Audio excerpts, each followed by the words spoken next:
And this can take anywhere from 5 to 30 seconds, sometimes even longer. I don't know why this process takes so long sometimes. Okay, fairly straightforward. Welcome to the benandbrady.com domain. Click OK.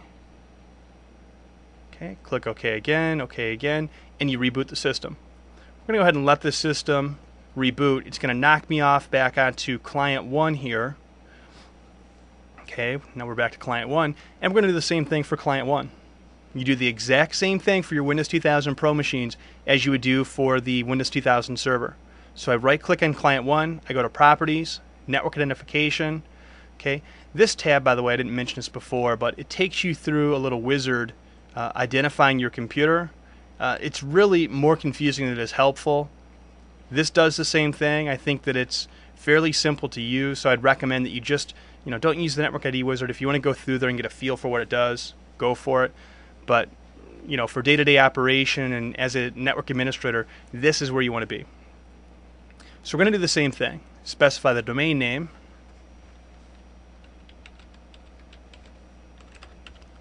Okay, benandbrady.com. I click OK. I've connected. I'm supplying the domain administrator name and password. So this is not a local username and password. Give it a couple seconds.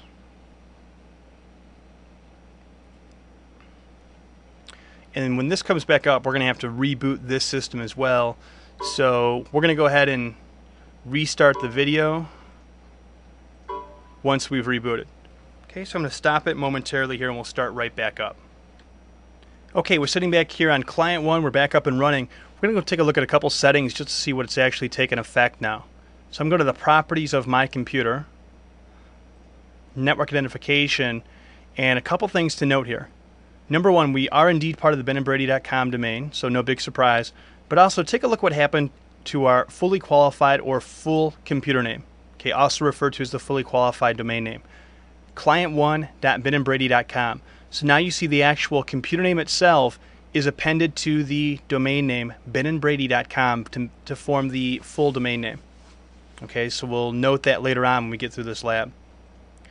We're going to connect over to SRV11, and as we're doing that, I'm going to make a point to you, kind of show you what I was discussing before. And as now these computers have joined a domain, we have two different options when we log on. We can log on locally or we can log on to the domain.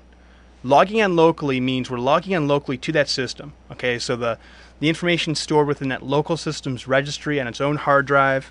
The user account would have to exist within the local users and groups tool. Okay, and that's what we see when we have log on to SRV11, this computer. So here I'd be supplying a username that only existed on SRV11. And this is typically not what happens when we join a domain. From this point forward, we're going to be using our domain user account. And to specify a domain user account, first you specify that you want to log on to and the name of the domain you want to log on to. Okay, so that's what we've done here. For username, now this is going to be a user account. We're actually pulling this account and checking the username and password right out of the Active Directory database. Okay, and this happens to match up our local user account exactly, so that's why it's the same account. But don't be misled by that.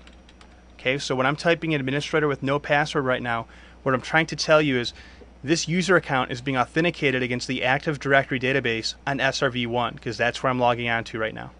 Okay, so I click OK, and I do log on to this system. One thing you're going to notice when we log on here, this should generate a new profile. Okay, and a profile is generated when a new user logs onto a computer for the first time.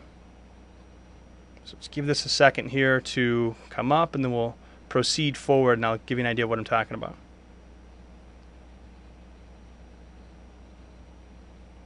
Okay, as you see it pop up, now this screen typically comes up when you first boot up after you've installed a server.